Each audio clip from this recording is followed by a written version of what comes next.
ଜଣେ 15 ବର୍ଷର ଛାତ୍ର 10ମ ଶ୍ରେଣୀରେ ପଢୁଥିଲା। 10ମରେ 547 ନମ୍ବର ରଖି ପାସ୍ କଲା ଏବଂ ଯୁକ୍ତ 2ରେ ବିଜ୍ଞାନ ପାଠ ପଢିଲା। କାରଣ ତାର ଲକ୍ଷ୍ୟ ଥିଲା ସେ ଜଣେ ବିଶିଷ୍ଟ ଡାକ୍ତର ହେବ।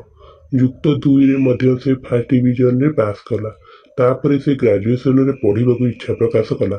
ଗ୍ରାଜୁଏସନରେ ମଧ୍ୟ ସେ ଭଲ ନମ୍ବର ରଖି ପୁରା ବିଶ୍ୱବିଦ୍ୟାଳୟରେ ସ୍ୱର୍ଣ୍ଣ ପଦକ ହାସଲ କଲା। ପରେ ସେ ଡାକ୍ତରୀ ପାଠ ପଢିଲା। କିଛି ଦିନ ପଢିଲା ପରେ ତାକୁ ଆଉ ପାଠ ପଢିବାକୁ ଇଚ୍ଛା ହେଲା ନାହିଁ। ସେ ତାପରେ ଭୁଲ ରାସ୍ତା ଆପଣେଇ ନେଲା। ସେ କିଛି ମୋଟା ଅର୍ଥ ଦେଇ ଡିଗ୍ରୀ ହାସଲ କଲା। ଏହାପରେ ସେ ଭାବିଲା ଯେ ଟଙ୍କା ଦେଇ ତ ଡିଗ୍ରୀ ମିଳିଯାଉଛି, ତେବେ ଆଉ ପାଠ କାହିଁକି ପଢିବି, ଟଙ୍କା ଦେଇ ସବୁ ଡିଗ୍ରୀ ସାର୍ଟିଫିକେଟ କିଣିନେବି। ଏପରି ଚିନ୍ତାଧାରା ରଖି ସେ ଅର୍ଥ ଦେଇ ଦେଇ ଡିଗ୍ରୀ କିଣି ବିନା ପରିଶ୍ରମରେ ଡାକ୍ତରୀ ପଦ ହାସଲ କଲା। ଦିନକର କଥା, ସେ ପିଲାଟି ଡାକ୍ତର ହୋଇଯାଇଛି। ଜଣେ ରୋଗୀକୁ ମେଡିକାଲକୁ ଅଣାଗଲା। ତାକୁ କିଛି ଗୋଟେ ରୋଗ ହୋଇଥିଲା। ସେହି ଡାକ୍ତରଙ୍କୁ ଚିକିତ୍ସା କରିବା ପାଇଁ କୁହାଗଲା। ଡାକ୍ତର ସେହି ଛୋଟ ପିଲାକୁ ଦେଖିଲା ପରେ ତାଙ୍କ ହୃଦୟ କୋହଳ ହୋଇଗଲା।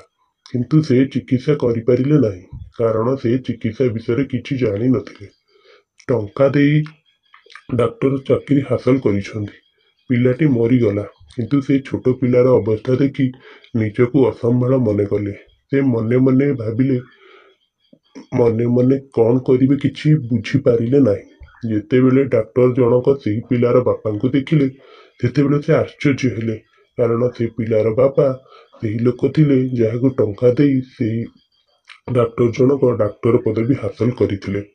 କର୍ମ ଅନୁସାରେ ଫଳ, ଯେପରି କର୍ମ କରିବେ ସେପରି ଫଳ ପାଇବେ। ଭିଡ଼ିଓଟି ଶେଷ ଯାଏଁ ଦେଖିଥିବାରୁ ଧନ୍ୟବାଦ।